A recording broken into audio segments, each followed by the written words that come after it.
जागेवरती उभं राहूया आणि आपल्या भक्तिगीताने आपल्या भक्तीला आपण सुरुवात करू. नमा परम मंगला गौरव तुला परमवत्सला.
असतानाच आपलं लक्ष त्या प्रभू परमेश्वर देव बापाकडे लावूया आणि त्याचे आभार मानूया.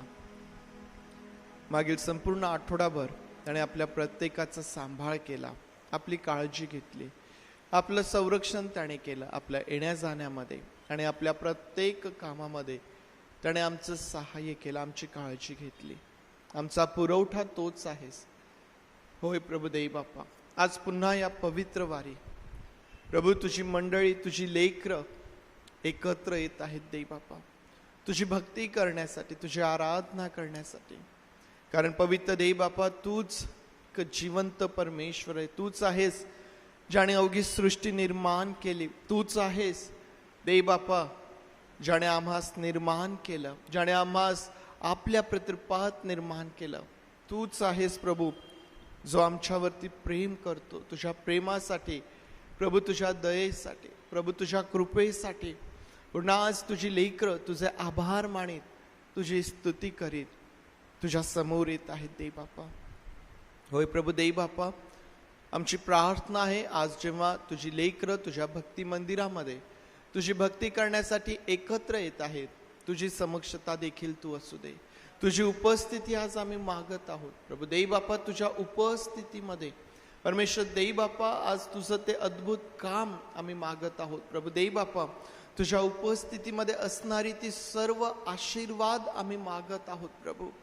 पवित्र देव बापा, आम्ही दुर्बल आहोत प्रभू, तू हे जाणतोस आणि म्हणून देव बापा तू आमच्या अपराधांची क्षमा कर, आम्हावरती दया कर, आम्हास धू शुद्ध कर आणि आज एक वार पुन्हा तुझी भक्ती आम्ही करत असताना त्या पावित्र्याने युक्त होऊन तुझी आराधना करण्यासाठी आम्हा प्रत्येकाचं सहाय्य कर.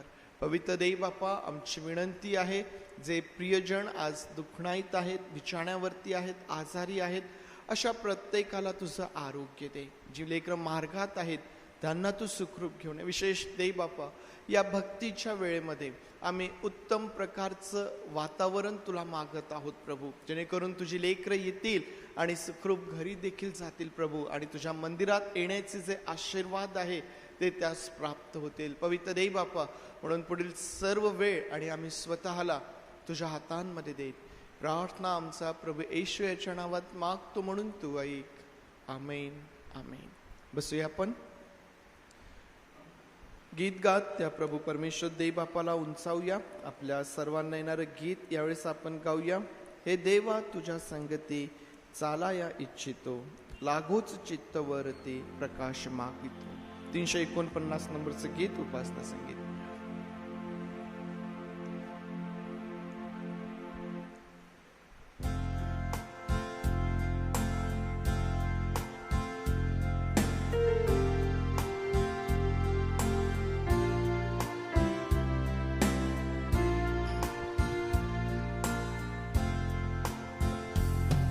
हे देवा तुझ्या संगती चालाया इच्छितो,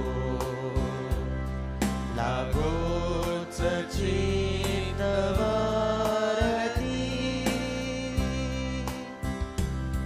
प्रकाश मागतो, प्रकाश मागतो.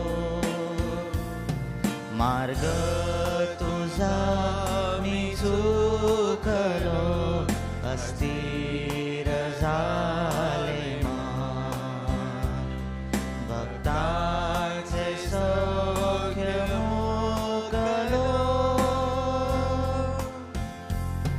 ही कोचे आठवण, ही कोचे आठवण. हे आत्म्या कृपा दाऊनी आता माघारे ये. माझ्या दुःखा शांत होनी राही मनामध्ये, राही मनामध्ये.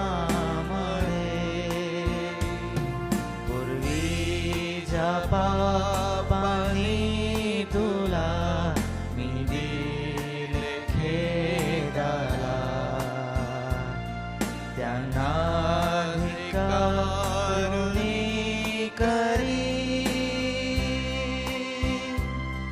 मी स्वनिषेधाला, मी स्वनिषेधाला. जे अति प्रिय मानिले ते सर्व टाकितो, मानीन तुला एकले. मी सहाय मागतो, मी सहाय मागतो. नित्य देवाच्या संगती मी असा चालणार, लागेल चित्तवरती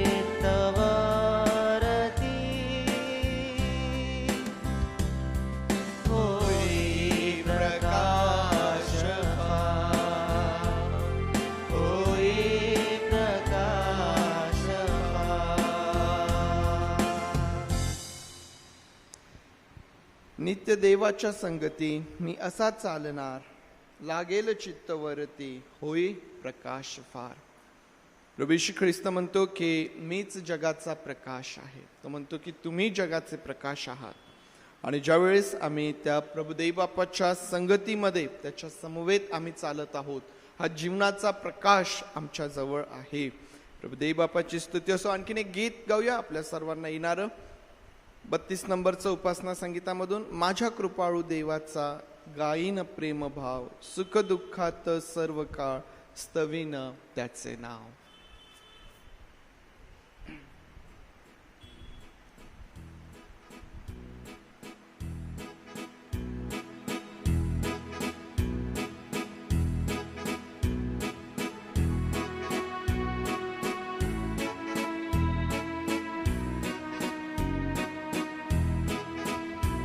माझ्या कृपाळू देवाचा गाईन प्रेम भाव.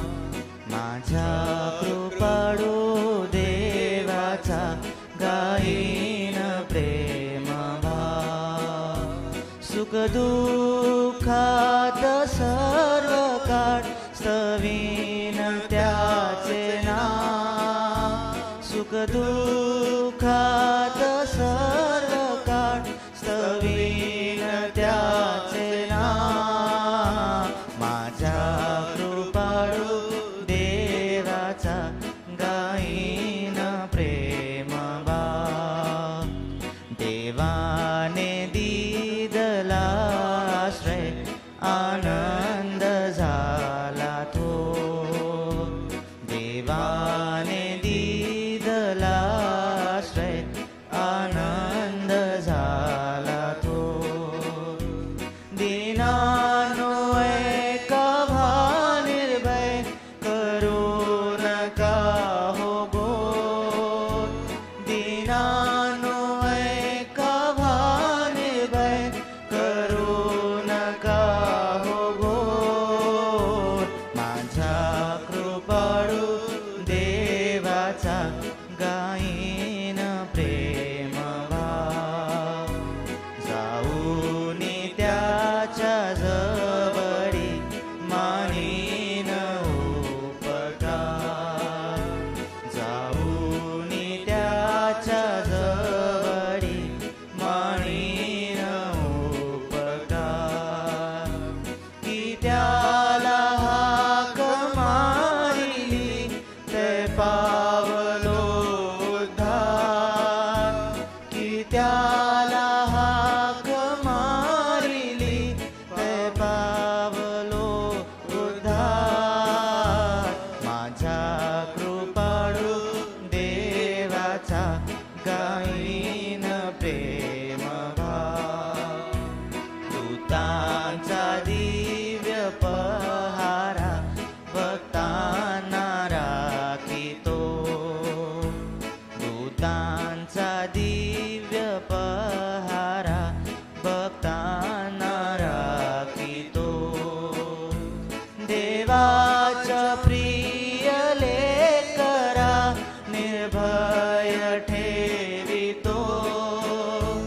देवाच्या प्रिय लेकरा निर्भय ठेवितो. माझ्या कृपाळू देवाचा गाईन प्रेम भाव. तुम्ही घेऊनी पाहाच किती देवाचे प्रेम. तुम्ही घेऊनी पाहाच किती देवाचे प्रेम. जे घेती त्याचा अनुभव अत्यंत त्यांचे क्षेम.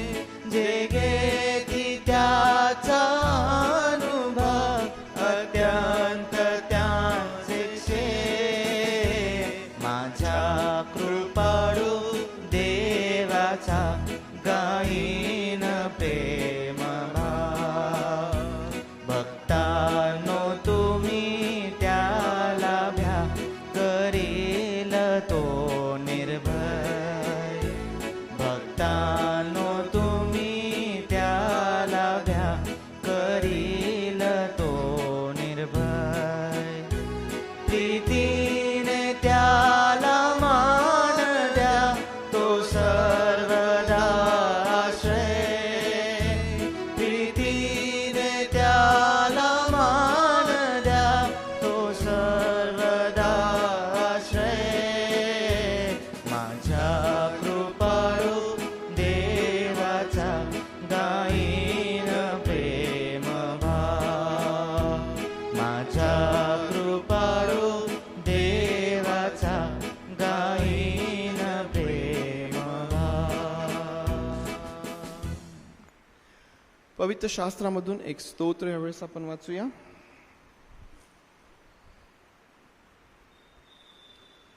स्तोत्र संहिता 119 यामधून काही वचने वाचूया.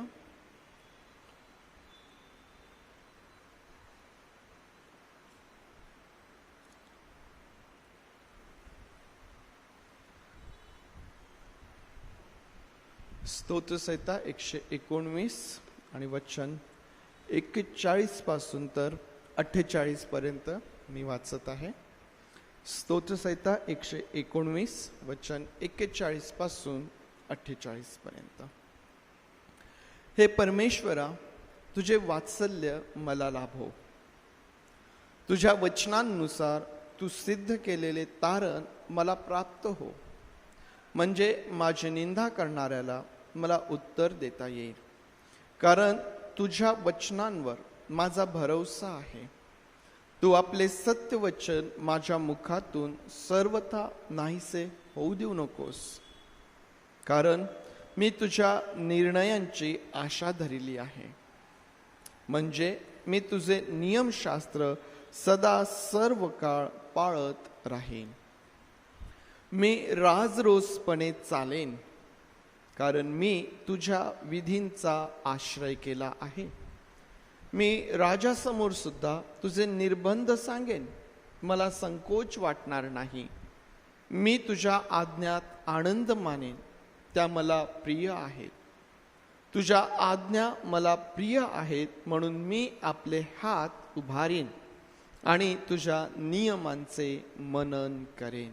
परमेश्वर देवबाप, ही वचने आपल्याकरिता आशीर्वादाची करोत. स्तोत्रसंहिता 119 आणि 41 ते 48 या वचनांचा आशय देखील आम्हाला काय पाहायला भेटतो.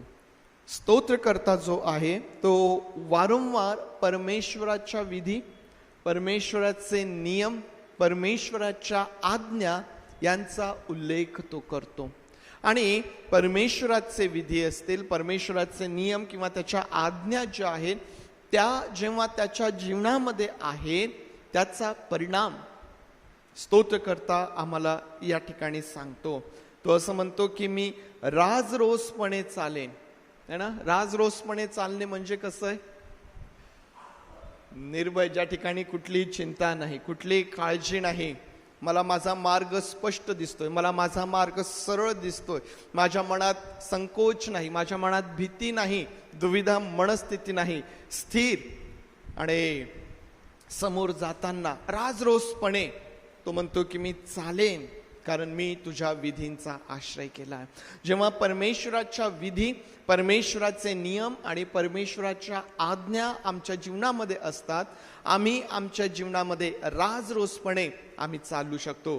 परत तो असं म्हणतो की मी राजासमोर सुद्धा तुझे निर्बंध सांगेन, त्याला सांगताना देखील मला संकोच वाटणार नाहीत, कारण मी तुझ्या आज्ञात आनंद मानेन. ज्यावेळेस मला परमेश्वराच्या आज्ञांमध्ये आनंद आहे, जेव्हा परमेश्वराचे नियम, त्याच्या विधी माझ्या जीवनात आहे, मी त्याविषयी कोणाबरोबरही बोलायला मला संकोच वाटणार नाही, मला भीती वाटणार नाही. मी बोलेन, मी स्पष्टपणे त्या ठिकाणी मी बोलेन. आणि हा परमेश्वर जो मला माझ्या प्रत्येक परिस्थितीमध्ये जो मला सहाय्य करतो, जो मला सांभाळतो, जो मला चालवितो, त्या परमेश्वराचं स्तवन मी करेन.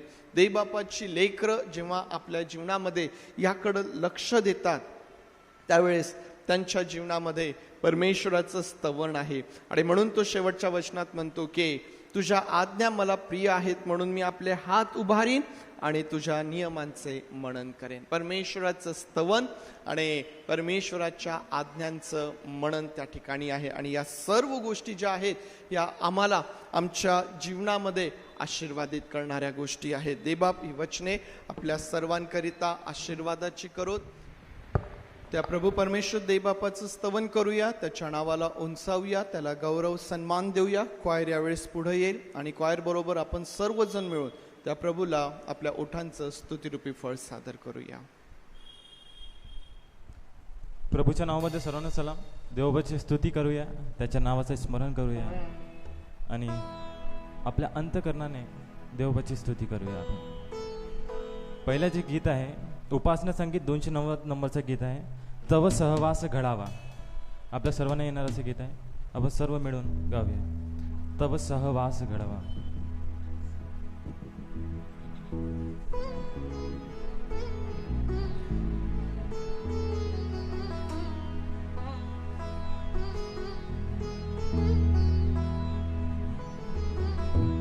राहो सुंदर सदनी नगरी किंवा राणी पर्वत कुहरी. राहो सुंदर सदनी नगरी किंवा राणी पर्वत कुहरी. देह विभो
तसेच दुसरा जे गीत आहे उपासना संगीत 315 नंबरचा गीत आहे, चला चला सारे एक वार जाऊया रे.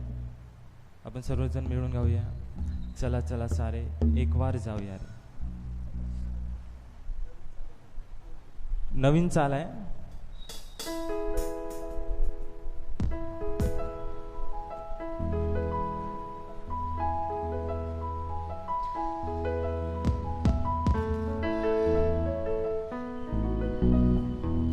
चला चला चला सारे एक बार जाऊया रे. चला चला चला सारे एक बार जाऊया रे. देव बापाची पायी, देव बापाची पायी, तिथे भेद भाव नाही, तिथे भेद भाव नाही. चला चला चला सारे एक बार जाऊया रे.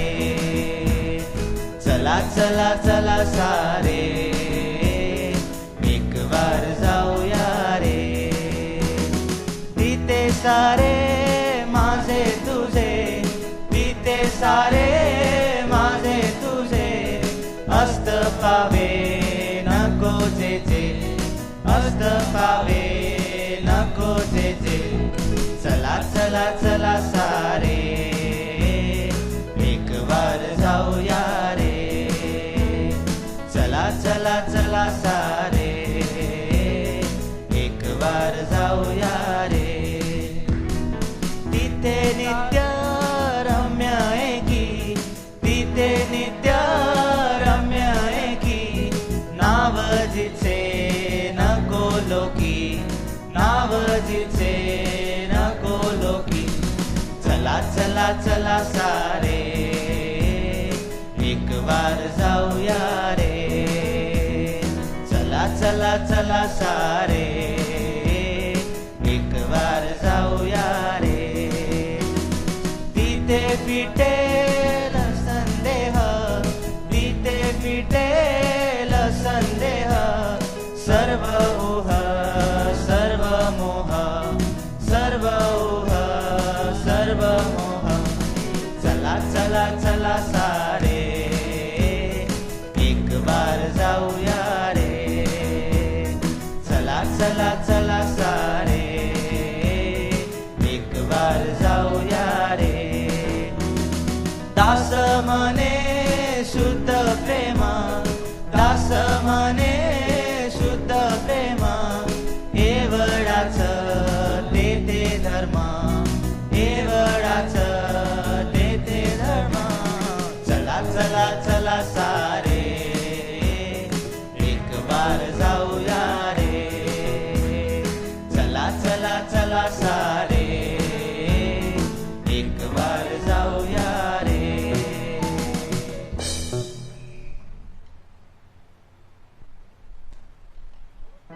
तसेच तिसरा जे गीत आहे नवीन गीत आहे, जिंदगी मेरी बदल गई जब से मसीह को पाया है, खिल गई है कलियां नई येशू बाहर लाए.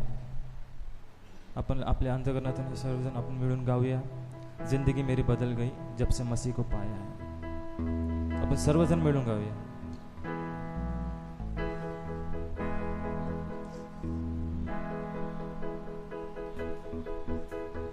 जिंदगी मेरी बदल गई जब से मसीह को पाया है. जिंदगी मेरी बदल गई जब से मसीह को पाया है. खिल गई है कलियां नई, यीशु बाहर लाया है. जिंदगी मेरी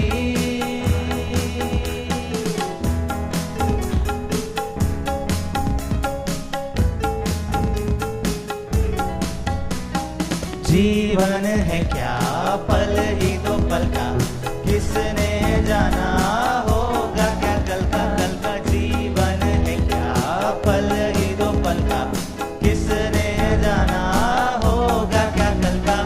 घड़ियां सुनहरी फिर ना लौटेगी, घड़ियां सुनहरी फिर ना लौटेगी, मुक्ति जीवन बुलाया है। जिंदगी मेरी बदल गई जब से मसीह को पाया है। खिल गई है कलियां नई, यीशु बाहर लाया है। जिंदगी मेरी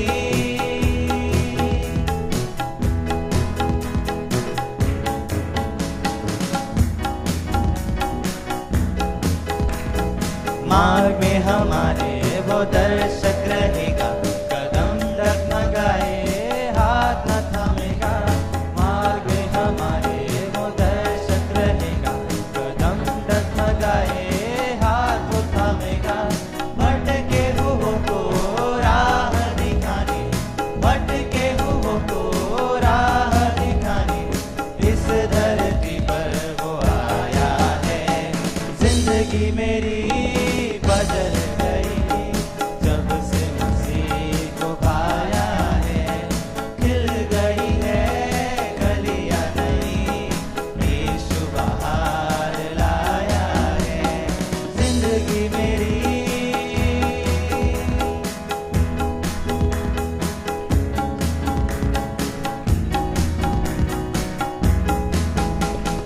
जीवन की रोटी और अमृत जल को कैसी भरपूरी से देता वो हमको। जीवन की रोटी और अमृत जल को कैसी भरपूरी से देता वो हमको। लहू बहाकर पाप हमारे, लहू बहाकर पाप हमारे प्यारे प्रभु ने उठाया है। जिंदगी मेरी बदल गई जब से मसीह को पाया है। खिल गई है कलियां नई, यीशु बाहर लाया है। जिंदगी मेरी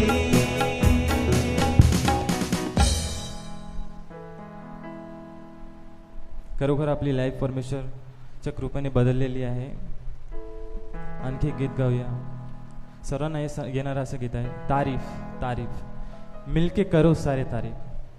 आपण सर्वजण मिळून गाऊया.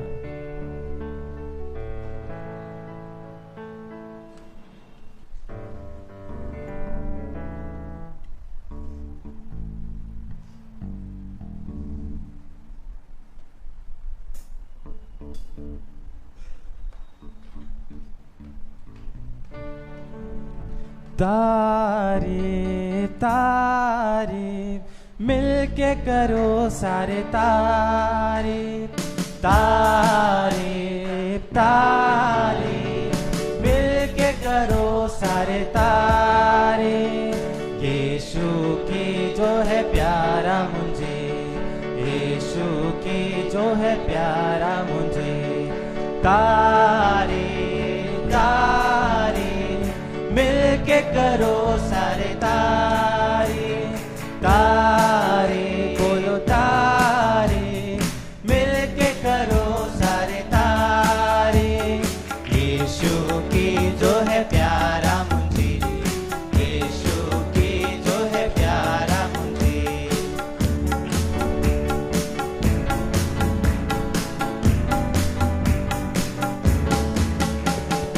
उसने हम सबको है बनाया, जो कुछ दिखता उसने रचाया. उसने हम सबको है बनाया, जो कुछ दिखता उसने रचाया.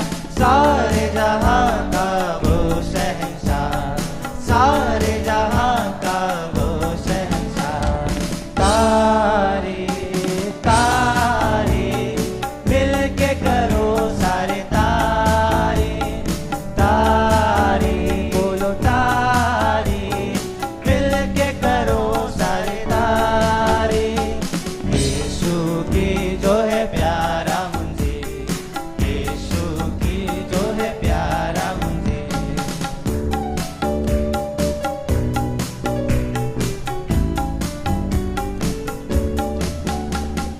पापों से वो पाक है करता, सारी खताएं माफ है करता. पापों से वो पाक है करता,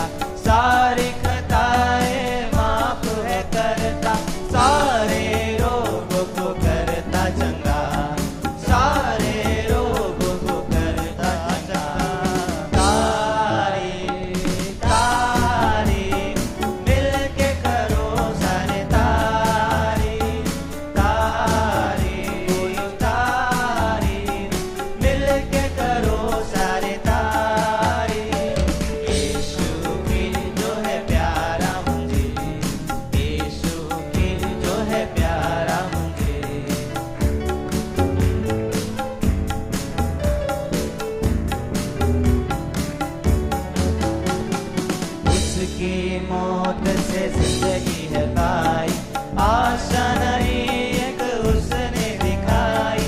उसकी मौत से जिंदगी है पाई, आशा नहीं एक उसने दिखाई।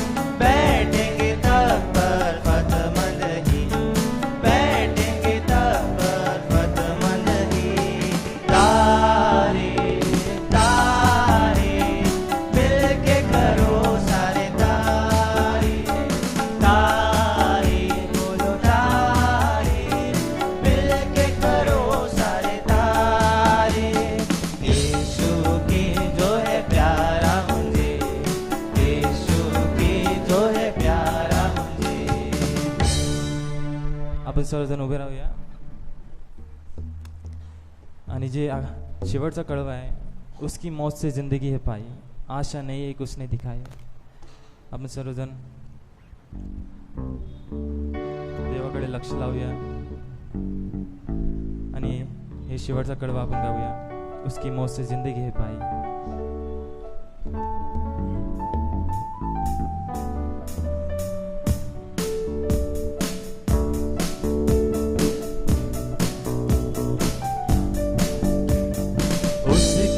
मौत से जिंदगी है पाई, आशा नहीं एक उसने दिखाई. उसकी मौत से जिंदगी है पाई, आशा नहीं एक उसने दिखाई. बैठेंगे तब पर फतमंद ही, बैठेंगे तब पर फतमंद ही. तारे तारे मिलके करो सारे तारे, तारे तारे मिलके करो सारे तारे. यीशु की जो है प्यारा मुझे, यीशु की जो है प्यारा मुझे, यीशु की जो है प्यारा मुझे, यीशु की जो है प्यारा मुझे. आपण आपले डोळे बंद करूया आणि देवाकडे लक्ष लावूया. आणि सारी सृष्टी के मालिक तुम्ही हो, सारी सृष्टी के मालिक तुम्ही हो. आपण आपल्या अंतकरणातून देवाकडे लक्ष लावताना हे गीत गाऊया. सारी सृष्टी के मालिक तुम्ही हो.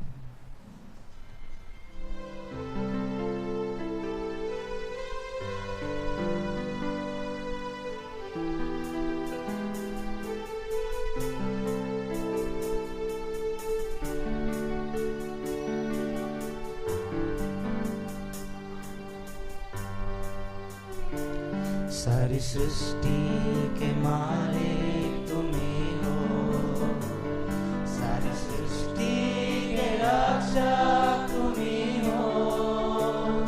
करते हैं तुझको सादर प्रणाम, गाते हैं तेरे ही गुणगान. सारी सृष्टि के मालिक तुम्ही हो, तुम्ही हो. सारी सृष्टि के रक्षक तुम्ही हो. करते हैं तुझको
सर्वशक्तिमान देवबापा, तुझ्या जवळ येतो परमेश्वर पिता.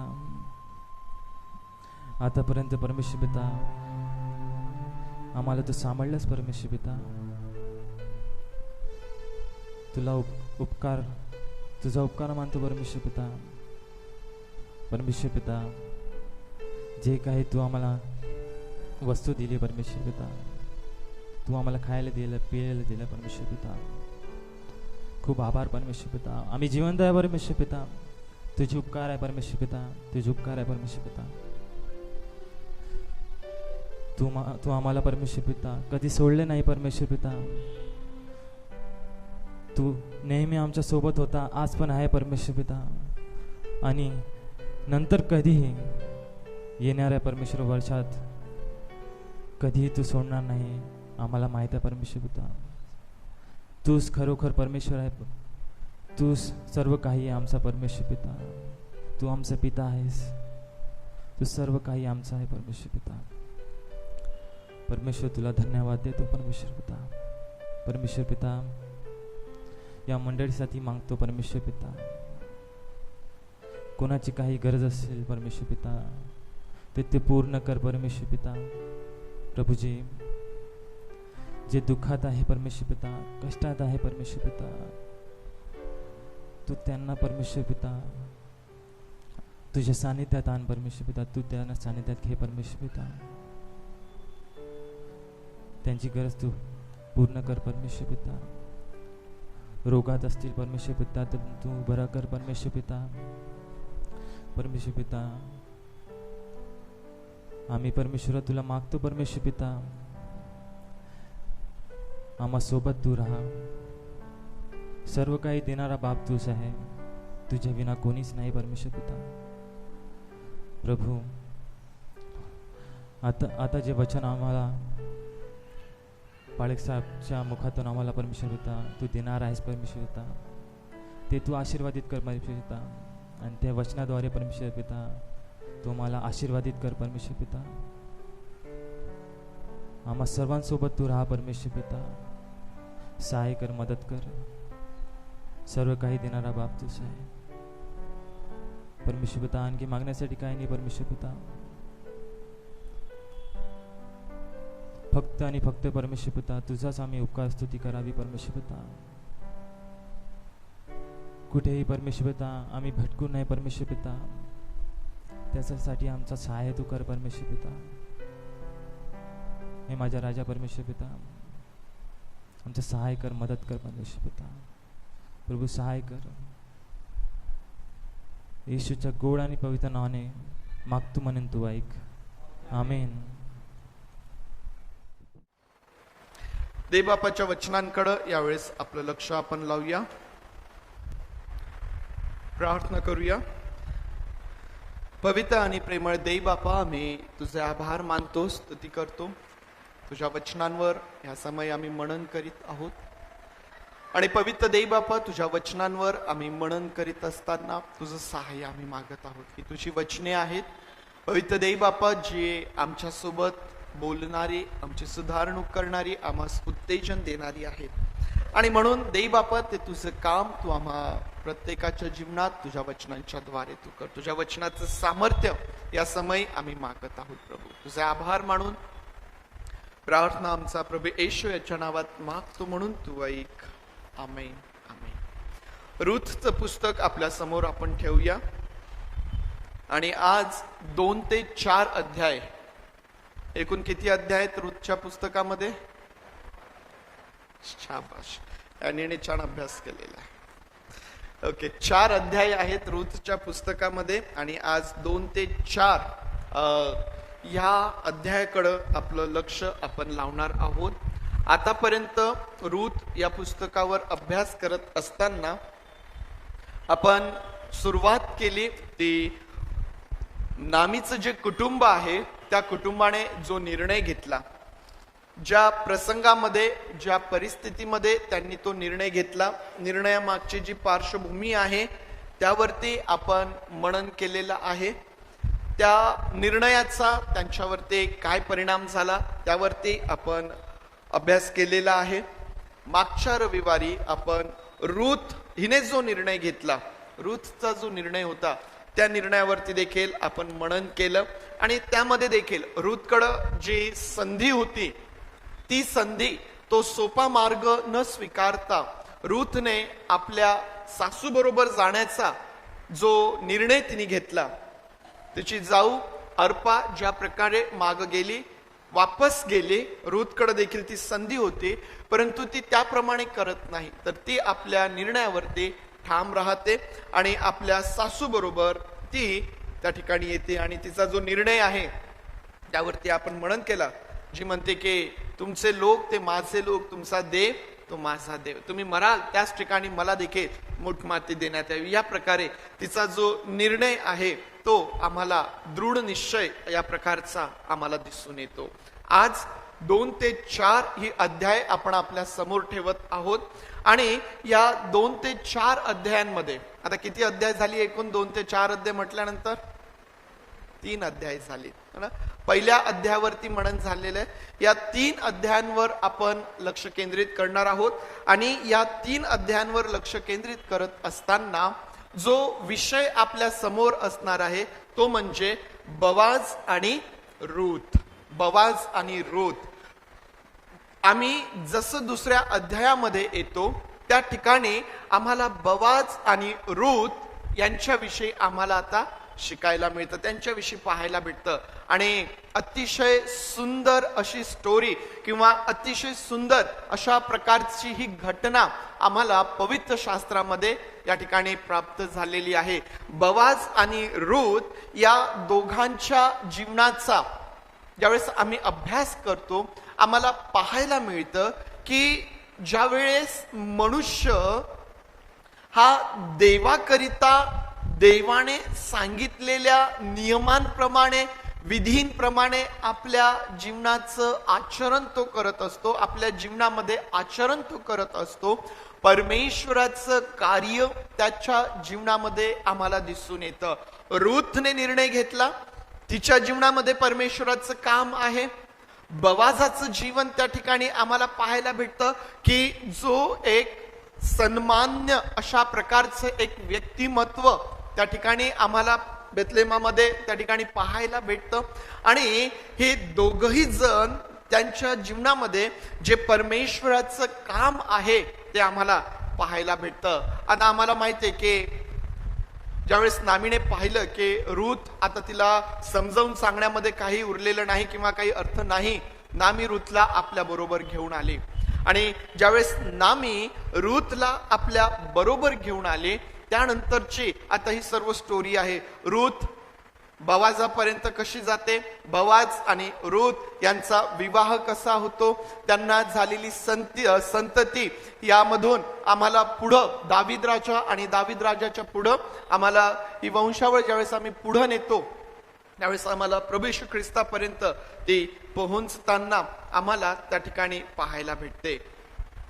बोआज आणि रूथ दाविदाचे कोण आहेत? ते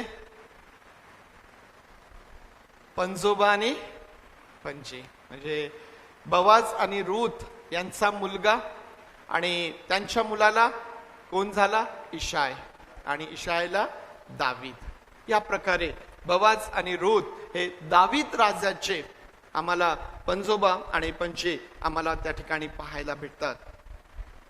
ज्यावेळेस आम्ही बोआजाच्या जीवनाचा अभ्यास करतो, बोआजाच्या कार्याचा किंवा त्याने जे काम केलं, त्याने जे निर्णय घेतले, त्याची जी कृती आहे, ज्यावेळेस आम्ही त्याचा विचार करतो आम्हाला प्रभू येशू ख्रिस्ताचं काम त्या ठिकाणी आठवतं. प्रभू येशू ख्रिस्ताची सावली, त्याच्या कामाची सावली आम्हाला बोआजाच्या जीवनामध्ये आम्हाला पाहायला भेटते. आम्ही पाहतो की रूथ जी एक मोआबी स्त्री आहे, बोआजाने काय केलं? तिच्यावरती दया केली. बोआजाने तिच्यावरती दया केली. आज तुम्ही आणि मी देखील आम्ही परराष्ट्रीय असताना तुमच्यावरती आणि माझ्यावरती दया करण्यात आली आहे. जसं बोआजाने रूथचा स्वीकार केला, तिला सोडवलं, तिचं वतन सोडवलं, प्रभू येशू ख्रिस्ताने देखील तुमच्यासाठी आणि माझ्यासाठी तेच केलेलं आहे. त्याने तुमचा आणि माझा स्वीकार केला आणि त्याने तुम्हाला आणि मला त्याने सोडवलेलं आहे, बंधन मुक्त त्याने केलेलं आहे. जसं बोआजाने रूथची जबाबदारी स्वीकारली त्याप्रमाणे आमच्या प्रभू येशू ख्रिस्ताने, ज्या देवाने आम्हाला निर्माण केलेलं आहे, त्या देवाने, त्या आमच्या प्रभू येशू ख्रिस्ताने तुमची आणि माझी जबाबदारी स्वीकारलेली आहे. या प्रकारे आम्ही बोआजाच्या जीवनामध्ये किंवा त्याच्या कामामध्ये, त्याच्या कार्यामध्ये प्रभू येशू ख्रिस्ताचं जे कार्य आहे, ज्याला ॲडॉप्शन आणि मग रिडिम्शन ज्याला आम्हाला म्हणता येईल, ते आम्हाला त्या ठिकाणी पाहायला भेटतं. आणि म्हणून आज ज्यावेळेस आपण बोआज आणि रूथ यांच्याकडे पाहत आहोत, निश्चितच देवबाप आम्हाला त्यामधून आशीर्वादित करणारा आहे. जी पहिली गोष्ट आज आपण बोआज आणि रूथ यांच्या संबंधाने पाहणार आहोत ती म्हणजे अध्याय 2 आणि वचन 10 मध्ये असं म्हटलेलं आहे, तेव्हा ती त्याला दंडवत घालून म्हणाली, रूथ बोआजाला दंडवत घालून म्हणाली, माझ्यासारख्या परक्या स्त्रीवर आपण कृपादृष्टी करून माझा समाचार घेतला, याचे काय कारण बरे? या ठिकाणी रूथ बोआजाला दंडवत घालून, त्याचा आदर करून, त्याला सन्मान देऊन विचारते की तुम्ही जी माझ्यावरती कृपादृष्टी केलेली आहे. जी पहिली गोष्ट आज आपण पाहत आहोत की बोआजाने रूथवर केलेली कृपादृष्टी व तिचा घेतलेला समाचार. आता नामी आणि रूथ बेथलेमात तर आलेत, परंतु मग आता समोर काय करायचं?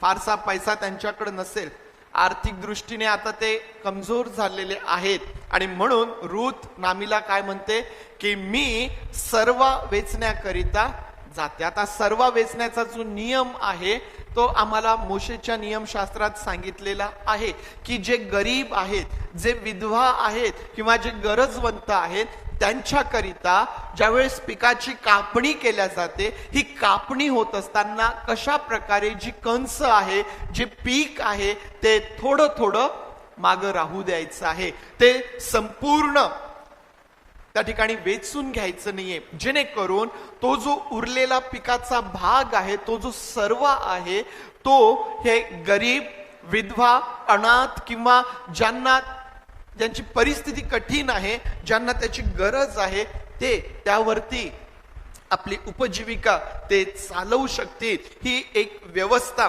आम्हाला मोशेच्या नियमशास्त्रामध्ये करून ठेवलेली दिसून येते. आणि आर्थिक परिस्थितीमुळं आम्ही पाहतो की रूथ जी आहे आता ती शेतामध्ये सर्व वेचण्याकरिता जात आहे. आणि काय सुंदर हे आहे नाही का, असं म्हटलेलं आहे की रूथ ज्या भागामध्ये सर्व वेचत होती तो भाग कोणाचा होता? बोआजाचा. आता रूथने बोआजाच्याच शेतामध्ये जावं का सर्व वेचायला? आम्ही कदाचित असं म्हणूया की अचानक योगायोगाने ते घडलं, परंतु नाही प्रियांनो, ते योगायोगाने घडलेलं नाहीये. रूथ ही बोआजाच्या शेतापर्यंत जात आहे, बोआजाच्या शेतामध्ये ती सर्व वेचत आहे, बोआजाचे जे मोलकरी आहे त्यांच्या मागून ती सर्व वेचत आहे. हे सहज आणि योगायोगाने नाहीये, कारण आम्ही पाहतो की जेव्हा रूथ म्हणते की तुमचा देव तो माझा देव, तुमचा देव तो माझा देव, तिच्या ह्या वाक्यानंतर, तिच्या ह्या निर्णयानंतर देवाने तिची जबाबदारी स्वीकारलेली आहे. परमेश्वर देवाने तिची जबाबदारी स्वीकारलेली आहे. आणि म्हणून आम्ही याकडं मानवी दृष्टीने न पाहता आम्ही याकडं दैवी बाजूने पाहू शकतो की रूथचं बोआजाच्या शेतामध्ये काम करायला जाणं हे त्या ठिकाणी दैवी कार्य आम्हाला पाहायला भेटतं. दैवी कार्य आम्हाला त्या ठिकाणी ते पाहायला भेटतं की रूथ जी आहे ती बोआजाच्या शेतामध्ये जात आहे. देवबापाचा विश्वासूपणा आम्हाला या ठिकाणी पाहायला भेटतो की परमेश्वर देव हा आपल्या लोकांबरोबर जेव्हा आम्ही त्याच्यावरती अवलंबून आहोत, तो आमच्या जीवनामध्ये कार्य करणारा आमचा प्रभू परमेश्वर आहे. आता रूथ बवाजाच्या शेतामध्ये सर्व वेचत आहे आणि मग असं म्हटलेलं आहे की बवाज त्या ठिकाणी आला. तो गावामधून आपल्या शेतामध्ये आला आणि आपले जे कामकरी आहे त्यांची विचारपूस तो करत आहे. तो मुकादम जो त्या ठिकाणी आहे, बवाज त्याला विचारतो की ही मुलगी कोण आहे, ही नवीन आहे, हिला मी पहिल्यांदाच पाहत आहे, ही मुलगी कोण आहे. आणि मग त्याचा जो मुकादम आहे तो त्याला सांगतो की नामी बरोबर मोआब देशातून आलेली ही रूथ आहे. नामी बरोबर त्या मोआब देशामधून आलेली ही रूथ आहे. आणि प्रियांनो, जर आम्ही त्याने जे स्पष्टीकरण त्या ठिकाणी जे दिलं, ती जी चौकशी त्या ठिकाणी केलेली आहे, आम्ही जर वचन 5 पासून जर वाचलं तर असं म्हटलेलं आहे, मग बवाज कापणी करणाऱ्यांच्या मुकादमाला म्हणाला, ही मुलगी कोण, ही मुलगी कोणाची.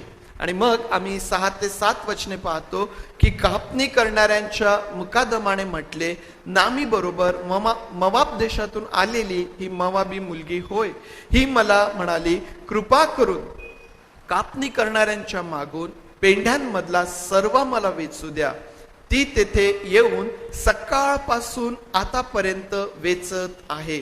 थोडा वेळ मात्र ती घरात बसली होती. मुकादमाने देखील बवाजाला सविस्तर त्या ठिकाणी तिची सर्व माहिती जी आहे ती त्याने दिली. आणि मग प्रियांनो, ज्यावेळेस आम्ही वचन 8 ते 9 वाचतो, या 8 ते 9 वचनामध्ये बवाजाने रूथवर कशा प्रकारे कृपादृष्टी केली हे आम्हाला वाचायला भेटतं. वचन 8 पासून बवाज रूथला म्हणाला, मुली ऐकतेस ना, तू दुसऱ्याच्या शेतात सर्व वेचायला येथून जाऊ नकोस, येथेच माझ्या मोलकरणींबरोबर राहा. हे ज्या शेताची कापणी करत आहेत त्याकडे नजर ठेवून त्यांच्या मागून जा. तुला काही त्रास पोहोचू नये अशी आज्ञा मी या गड्यांना दिली नाही काय.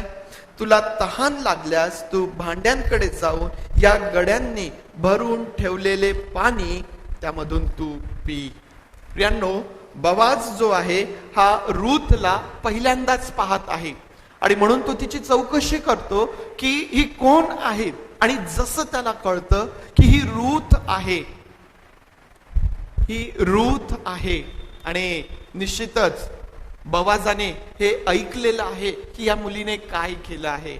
ज्यावेळेस आम्ही पहिला अध्याय वाचला त्यावेळेस आम्ही पाहिलं होतं की ज्यावेळेस नामी आणि रूथ हे बेतलेमामध्ये आले, सर्व नगर गजबजून गेलं, गलबलून गेलं. ते चर्चा करू लागले की ही नामीच आहे का, ही नामी आहे का. आणि या दोघींबद्दलची सर्व चर्चा त्या गावामध्ये झालेली आहे. नामीने त्या आपल्या लोकांना रूथने काय केलं हे सगळं त्यांना निश्चित त्या ठिकाणी सांगितलेलं आहे, जे बवाजाच्या कानावर देखील आलेलं आहे. आणि म्हणून ज्यावेळेस बवाज ऐकतो की ही ती रूथ आहे, बवाज तिच्यावरती त्या ठिकाणी कृपा करतो. बवाज रूथला म्हणतो की मुली दुसऱ्याच्या शेतात जाऊ नको. बवाज म्हणतो की माझ्या मोलकरणींबरोबर राहा, ते ज्या शेताची कापणी करते त्यांच्या मागे तू राहा. तो म्हणतो की तुला त्रास होऊ नये, तुला त्रास होऊ नये म्हणून मी माझ्या गड्यांना आज्ञा दिलेली आहे. तुला तहान लागेल तेव्हा संकोच करू नकोस, या गड्यांनी भरून ठेवलेलं पाणी तू त्यामधून पी. प्रियांनो, एक तरुण मुलगी जी परक्या देशामध्ये आहे, परक्या लोकांमध्ये आहे आणि पहिलीच वेळ आहे की जेव्हा ती त्या ठिकाणी सर्व वेचायला गेलेली आहे, या प्रकारचा अनुभव जेव्हा त्या ठिकाणी रूथला येतो. प्रियांनो, ज्यावेळेस अशा प्रकारचा अनुभव रूथला त्या ठिकाणी येतो, निश्चितच तिला किती मोठा आधार, तिला किती भक्कम आधार त्या ठिकाणी मिळाला असेल हे आम्हाला त्या ठिकाणाहून पाहायला मिळतं. पहिलीच वेळ आहे, नवीन लोक आहे, परंतु इतकं सुंदर भाषण किंवा इतक्या सुंदर पद्धतीने तिला त्या ठिकाणी वागविल्या जात आहे, तिला इतका सुंदर अनुभव त्या ठिकाणी येत आहे आणि हे निश्चितच तिच्यासाठी फार महत्वाचं आहे. प्रियांनो, दुसरा जो भाग किंवा दुसरी जी गोष्ट आम्ही त्यामध्ये पाहतो की पहिली गोष्ट बवाजाने रूथवर कृपादृष्टी केली आणि दुसरी गोष्ट आम्ही त्या ठिकाणी पाहतो की बवाजाने रूथचे केलेले समाधान, बोआजाने रूथचे जे समाधान त्या ठिकाणी केले. मी तुम्हाला आत्ताच सांगितलं की रूथची काय परिस्थिती त्या ठिकाणी आहे. ही रूथ एक तरुण मुलगी आहे की जी आपले लोक सोडून तिच्या सासू बरोबर आलेली आहे परक्या देशांमध्ये, परक्या लोकांमध्ये. परंतु त्या ठिकाणी ती आलेली असताना आता पती नाहीये, विधवा ती आहे आणि तिला तिच्या समोर तिच्या भविष्याची कुठली आशा नाहीये. जर ती परत गेली असती अर्पाप्रमाणे, जर ती परत गेली असती तर कदाचित तिला आशा होती की तिला पतिगृह प्राप्त झाले असते. परंतु आता या ठिकाणी सासू बरोबर आल्यामुळं ती आशा देखील त्या ठिकाणी तिच्याकडं आम्हाला दिसून येत नाही. आणि म्हणून आम्ही पाहतो की एक विधवा जिच्यावर आता आपल्या सासूची जबाबदारी आहे, भविष्याची काही आशा नाही, एक दुःखित आणि निराश अशा प्रकारची तरुण मुलगी आम्ही त्या ठिकाणी तिला पाहतो प्रियांनो. आणि ज्यावेळेस ती बोआजाला विचारते की तू माझ्यावर एवढी कृपादृष्टी का करत आहेस, काय कारण आहे, मी तर पहिल्यांदाच तुला भेटत आहे, तू का माझ्यावर ही कृपादृष्टी करत आहे. प्रियांनो, बोआजाचं उत्तर त्या ठिकाणी आहे की मी सविस्तर ऐकले आहे की तू तुझ्या सासू बरोबर कशी वागलीस. मी सविस्तर ऐकलेलं आहे की तू कशी आपल्या सासू बरोबर वागलीस आणि रूथचा जो निर्णय आहे तो देखील त्या ठिकाणी बोआजाला पूर्णपणे माहीत आहे. प्रियांनो, मला एक चित्र या ठिकाणी दिसतं की ज्या वेळेस रूथ आपल्या सासूला म्हणाली होती की तुमचे लोक ते माझे लोक, तुमचा देव तो माझा देव, हे जे संभाषण बोआज आणि रूथ मध्ये चालू आहे प्रियांनो, हे संभाषण मला असं वाटतं की रूथ या ठिकाणी नामीचे लोक आणि नामीचा परमेश्वर यांचा अनुभव ती घेत आहे. पहिलाच दिवस आहे, शेतात सर्व वेचायला आलेली आहे आणि त्या ठिकाणी ती अनुभव घेत आहे. नामीचे लोक, ज्यांच्याबद्दल ती म्हटली होती की तुमचे लोक ते माझे लोक, तुमचा देव तो माझा देव. प्रियांनो, नामीचे लोक, त्यांचा अनुभव, नामीचा देव, त्याचं कार्य आम्हाला रूथच्या जीवनामध्ये त्या ठिकाणी ती अनुभवत आहे. प्रियांनो, हे आमच्यासाठी फार महत्वाचं आहे की तुम्ही आणि मी जेव्हा देवाचे लोक आहोत, लोक ज्या वेळेस आमच्याकडे पाहतात, लोक ज्या वेळेस आम्हाला ओळखतात, प्रियांनो, त्यांना काय अनुभव त्या ठिकाणी येतो. तुम्हाला काय वाटतं की जर या बोआजाने रूथ बरोबर प्रेमाचं भाषण केलं नसतं, ममतेचं भाषण केलं नसतं, जर ह्या लोकांनी रूथला त्या ठिकाणी सर्व वेचू दिला नसता, किंवा ही एक मवाबी स्त्री आहे, ही परकी स्त्री आहे, तिला जर त्यांनी आपल्यापासून दूर केलं असतं तर रूथची काय परिस्थिती झाली असती, रूथची काय तिची मनस्थिती आणखीन झाली असती. परंतु आम्ही त्या ठिकाणी पाहतो की देवाचे लोक तिच्यासोबत कशा प्रकारची वर्तणूक त्यांची आहे. आणि म्हणून ज्यावेळेस तुम्ही आणि मी देवाचे लोक म्हणून या भूतलावरती आहोत, प्रियांनो, लोक आमच्यामधून आमच्या प्रभू बद्दलचा काय अनुभव घेतात हे फार महत्वाचं आहे. आणि म्हणून मी असं म्हणेल की जर देव आपल्याद्वारे कार्य करतो तर आपल्यामधून देवाचं ती ओळख, देवाचा तो अनुभव लोकांना त्या ठिकाणी आलाच पाहिजे. जर देव आपल्याद्वारे कार्य करतो तर लोकांनी आपल्याद्वारे देवाचा अनुभव घ्यावा आणि त्याला ओळखावं. फार कठीण आहे का? समजलं का मी काय बोललो? तुम्ही आणि मी देवाचे लेकरं आहोत. या ठिकाणी बसलेली प्रत्येक व्यक्ती, मग पुरुष असो किंवा स्त्री असो, तुम्ही देवाच्या उपयोगाचे पात्र आहात. आज इथं बसलेल्या प्रत्येक व्यक्तीच्या जीवनामध्ये देव बापाची विशिष्ट इच्छा आहे, विशिष्ट योजना आहे. तुम्ही आणि मी देवाचे लोक आहोत. आणि मग जर देव तुमच्याद्वारे, माझ्याद्वारे त्याचं काम तो करत आहे, त्याचं कार्य तो पुढं करतो, तर प्रियांनो, मग आपल्याद्वारेच लोकांना तो ख्रिस्त दिसला पाहिजे, त्यांना तो अनुभवता आला पाहिजे. जर मी हे म्हणेल की देवाने माझा उपयोग करून घ्यावा, परंतु मी माझ्यामधून त्याला प्रतिसाद देणार नाही, किंवा मी माझ्या मनात येईल तसं वागेल, मला पाहिजे तसं जीवन जगेल, देवाने पाहिजे तर माझा उपयोग करून घ्यावा, चालेल का? असं हे चित्र कसं दिसतं आम्हाला? जर देव आमचा उपयोग करून घेतोय तर मग आमच्यामधूनच लोकांना तो ख्रिस्त देखील त्या ठिकाणी दिसून आला पाहिजे.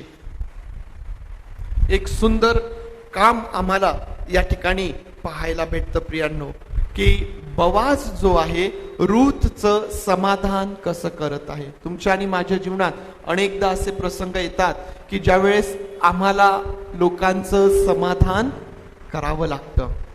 मला माहित नाही तुम्हाला अनुभव आहे की नाही, परंतु आपल्या प्रत्येकाकडं असे प्रसंग येतील की कोणाला तरी कोणाचं तरी समाधान आम्हाला त्या ठिकाणी करायचं आहे. एक सुंदर नमुना समाधान करण्याचा या ठिकाणी आम्हाला पाहायला भेटतो. कसं समाधान केलं? रूथ त्या ठिकाणी त्याला असं म्हणते की तुम्ही माझ्याशी ममतेने बोलण्याच्या द्वारे, ती त्याला म्हणाली, वचन 13 मध्ये 2:13 मध्ये ती त्याला म्हणाली, महाराज आपली कृपादृष्टी मजवर राहू द्यावी, मी आपल्या कोणत्याही दासीच्या बरोबरीचे नसून आपण माझ्याशी ममतेने बोलून माझे समाधान केले आहे. रूथ म्हणत आहे की तुम्ही माझं समाधान केलेलं आहे. काय केलं बोआजाने? बोआजाने तिच्यावर कृपा केली. तिची गरज काय आहे ती बोआजाने त्या ठिकाणी ओळखली आणि ती गरज त्या ठिकाणी तिची त्याने पुरवली. दुसरी गोष्ट, बोआजाने काय केलं? बोआजाने त्या शब्दांचं उच्चारण केलं. बोआज ती शब्द बोलतो ज्याची गरज त्या ठिकाणी रूथला आहे. ममतेचे शब्द या दुःखित आणि निराश स्त्री बरोबर मायेने, ममतेने, प्रेमाने बोआज त्या ठिकाणी बोलत आहे. प्रियांनो, ज्यावेळेस तुम्हाला आणि मला कोणाचं समाधान करण्याचा प्रसंग येईल ना, त्यांची गरज ओळखा. काय गरज आहे त्यांची गरज ओळखा.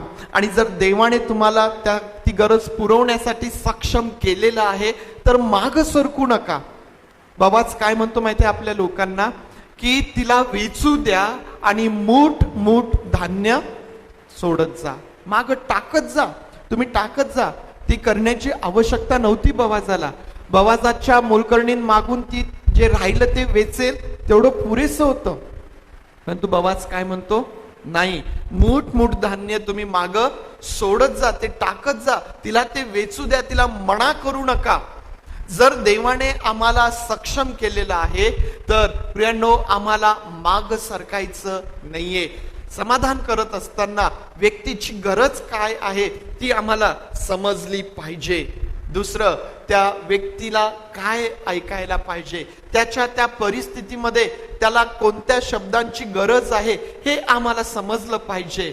नाहीतर व्यक्ती कोणत्या प्रसंगात आहे आणि आपण त्याला काहीतरी भलतंच बोलत आहोत, समाधान नाही होणार, उलट वातावरण बिघडणार, उलट त्याचं मन आणखीन दुखविल्या जाणार. प्रियांनो, समाधान करायचंय तर आम्हाला शिकायला पाहिजे. मी तर असं म्हणेल की व्यक्तीचं समाधान करत असताना व्यक्तीला ख्रिस्ताचं प्रेम द्या आणि ख्रिस्ताची सुवार्ता त्याच्या जीवनामध्ये कशा प्रकारे तुम्हाला पोहोचवता येईल याचा प्रयत्न करा.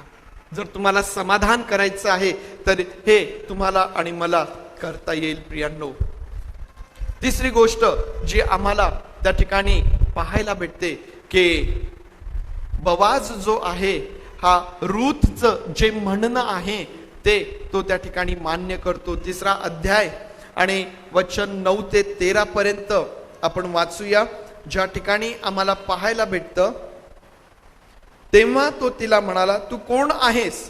ती म्हणाली, मी आपली दासी रूथ आहे. ह्या आपल्या दासीला आपल्या पांघरुणाखाली घ्या, कारण आमचे वतन सोडवण्याचा हक्क आपल्याला आहे. तो म्हणाला, मुली, परमेश्वर तुझे कल्याण करो. तू पहिल्यापेक्षा दुसऱ्या खेपेस अधिक प्रेमळपणा दाखवला आहेस, कारण श्रीमंत किंवा गरीब अशा कोणाही तरुण पुरुषाच्या नादी तू लागली नाहीस.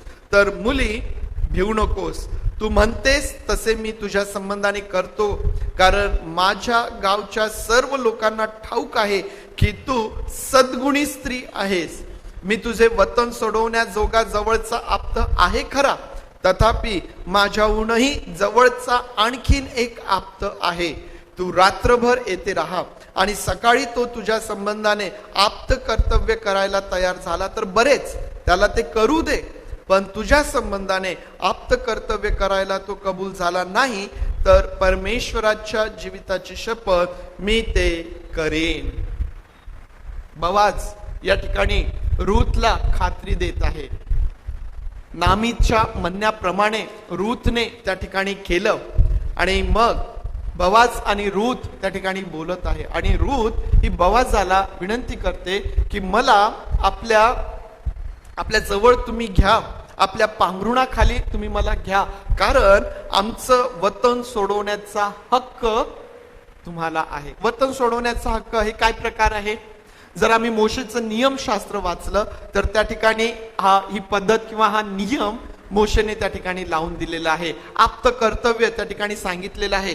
एखादा व्यक्ती जर त्याचं वतन विकत आहे तर ते सोडवण्याचा, ते विकत घेण्याचे हक्क कोणाला आहे हा नियम त्या ठिकाणी आहे. त्याचबरोबर भाऊबंदाचं नाव त्या वेशीतून नाहीस होऊ नये म्हणून त्याच्या लोकांची जबाबदारी स्वीकारण्याचा जो नियम त्या ठिकाणी आहे, हे सर्व नियम मोशेच्या नियमशास्त्रामध्ये आम्हाला त्या ठिकाणी सांगितलेले आहे.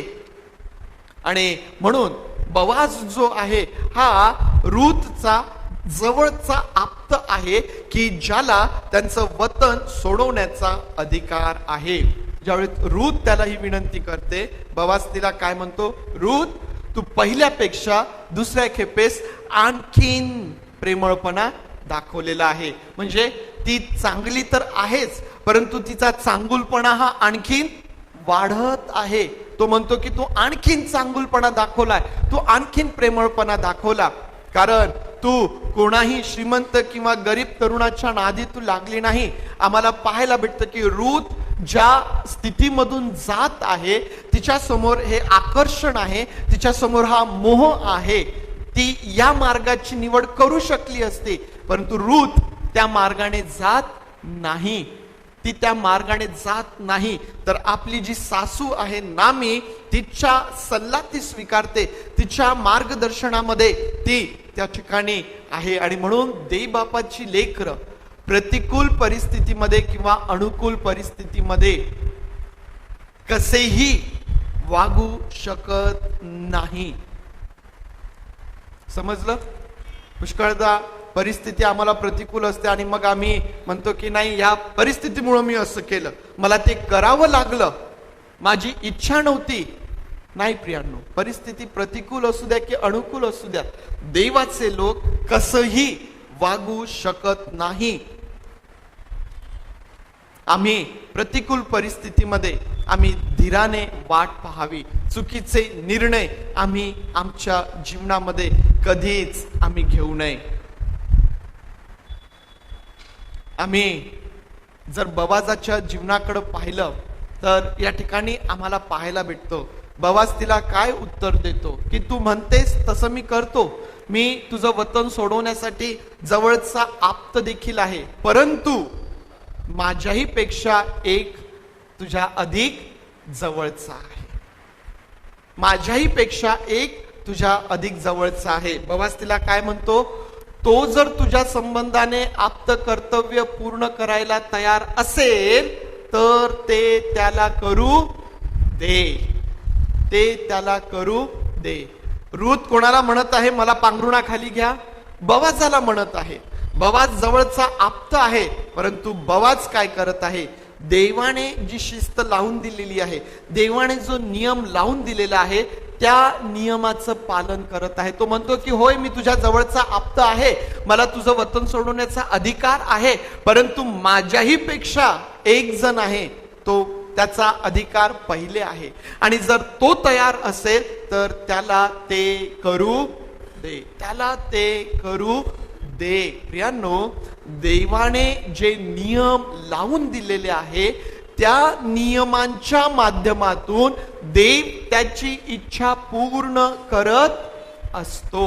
जर देवाची इच्छा असते की रूथने बवाजा बरोबर विवाह करू नये, तर जो जवळचा आप्त आहे त्याच्या बरोबर विवाह करावा, तर या नियमाच्या माध्यमातून देवाची इच्छा त्या ठिकाणी पूर्ण झाली असती.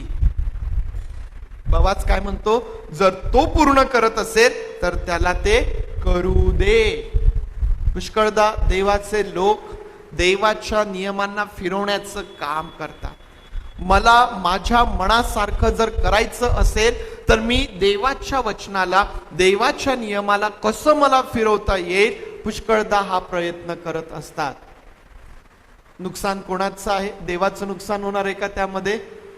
आम्ही जर देवाच्या नियमाला प्रामाणिकपणे त्याचं पालन जर आम्ही करणार नाही तर नुकसान आमचंच आहे. देवाने नियम लावून दिलेले आहेत यासाठी की त्या माध्यमातून त्याची इच्छा आमच्या जीवनामध्ये पूर्ण व्हावी, आणि त्याची इच्छा आमच्या जीवनातून पूर्ण होत असताना तुम्ही आणि मी एक आशीर्वादित अशा प्रकारचं जीवन आम्ही जगावं. प्रियांनो, देवाची इच्छा शेवटी पूर्ण होणारच आहे. देवाची योजना होती की रूथने बवाजाच्या शेतात जावं. देवाची इच्छा होती की रूथने बवाजाबरोबर विवाह करावं. देवाची इच्छा होती की देवाने या माध्यमातून रूथचं कल्याण करावं, आणि देवाने ते त्या ठिकाणी केलेलं आहे. तुम्ही आणि मी देखील जे आज या ठिकाणी आहोत, प्रियांनो, आम्ही सकाळी स्तोत्र देखील वाचलं. देवाचे नियम तुमच्यासाठी आणि माझ्यासाठी किती महत्वाचे आहेत. देवाच्या आज्ञा आमच्यासाठी किती महत्वाच्या आहेत, त्याकडं तुम्हाला आणि मला लक्ष देता येईल प्रियांनो. आणि जर आम्ही त्याकडे लक्ष देऊ तर काय होतं माहितीये? एक तरुण स्त्री जी आशाहीन होती, जिला कुठलीही आशा नव्हती, देवाने त्या स्त्रीचं कल्याण केलं. तिला पतिगृह प्राप्त झालं, तिला संतती झाली, आणि केवळ संतती झाली अशी नाही, तर या जगाचा जो तारणारा आहे त्याच्या वंशावळीमध्ये आम्हाला ही स्त्री पाहायला भेटते. हे देवाचं अद्भुत काम आहे.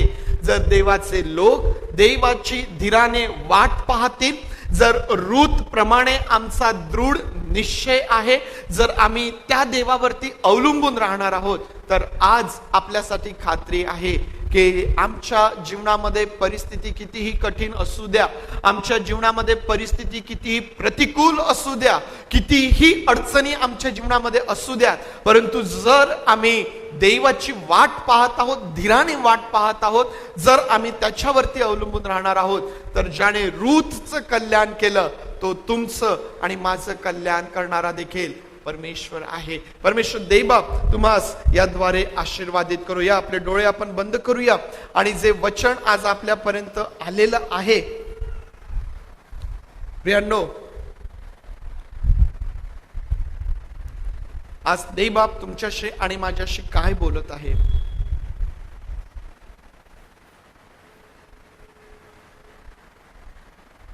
रूथला नामीच्या लोकांचा चांगला अनुभव आला. रूथला नामीच्या देवाचा चांगुलपणा तिने अनुभवला. देवाचा चांगुलपणा देवाच्या लोकांद्वारे इतरांपर्यंत पोहोचतो. आज देवाचा आत्मा आमच्या अंतःकरणाशी बोलत नाही काय? माझ्या मुला, माझ्या मुली, मी तुझा उपयोग करणारा देव आहे. तुझ्याद्वारे लोकांनी मला पाहावं, तुझ्याद्वारे लोकांनी मला अनुभवावं. आज हे उत्तेजन देवाचा आत्मा आम्हा प्रत्येकाला देत नाही काय? आम्ही काय प्रतिसाद त्याला देणार? आम्ही काय प्रतिसाद त्याला देणार?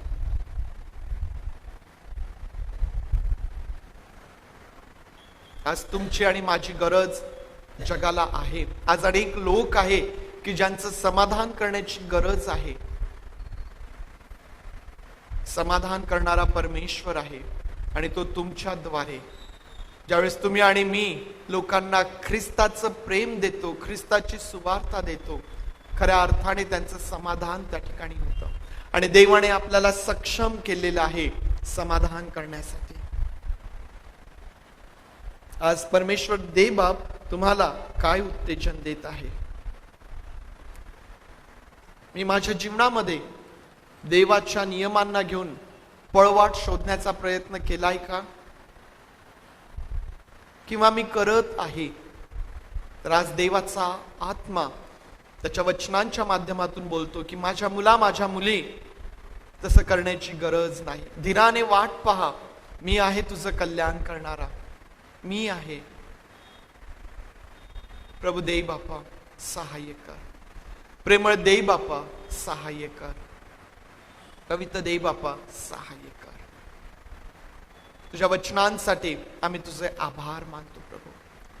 आमची प्रार्थना आहे, ज्या प्रकारे रूथने नामीच्या लोकांचा, नामीच्या देवाचा चांगुलपणा पाहिला, आमच्याही जीवनामधून प्रभू देव बापा तुझा तो चांगुलपणा लोकांना दिसून येऊ दे राजा. तुझं गौरव तू होऊ दे. तुझी इच्छा आमच्या जीवनातून पूर्णत्वास जावी याकरिता प्रभू आम्ही धीराने थांबावं, वाट पाहावी, म्हणून तू आमचं सहाय्य कर प्रभू. तू आमचं सहाय्य कर प्रभू. आम्ही स्वतःला तुझ्या हातांमध्ये देत आहोत. माझी प्रार्थना आहे देव बापा, ही मंडळी, या ठिकाणी बसलेला प्रत्येक व्यक्ती, पवित्र देव बापा, जेव्हा जेव्हा प्रसंग येईल आम्ही इतरांचं समाधान करणारे ठरू. आम्ही माग सरकणार नाही प्रभू. आम्ही तुझं प्रेम लोकांना देऊ, तुझं सुवार्ता लोकांना देऊ, तुझा चांगुलपणा आमच्या जीवनातून लोक अनुभवते. म्हणून देव बापा आम्ही सर्व स्वतःला तुझ्या हातांमध्ये देतो. तुझे आभार मानतो आणि प्रार्थना आमचा प्रभू येशू याच्या नावात मागतो, म्हणून तू ऐक. आमेन. आपण सर्वजण उभं राहूया, प्रभूने शिकवलेली प्रार्थना करूया. सुवंत देव परात्पर गीत आपण गाऊया. हे आमच्या स्वर्गातील बापा, तुझे नाम पवित्र मानले जाओ, तुझे राज्य येऊ, जसे स्वर्गात तसेच पृथ्वीवर. तुझ्या इच्छेप्रमाणे आमचे रोजची भाकर आज आम्हास दे, आणि जसे आम्ही आमच्या ऋण्यास ऋण सोडले तसेच तो आमचे ऋणे आम्हास सोड, आणि आम्हास परीक्षेत आणू नकोस, तर आम्हास वाईटापासून सोडी. कारण की राज्य, सामर्थ्य आणि गौरव हे सर्व काळ तुझेच आहे. आमेन.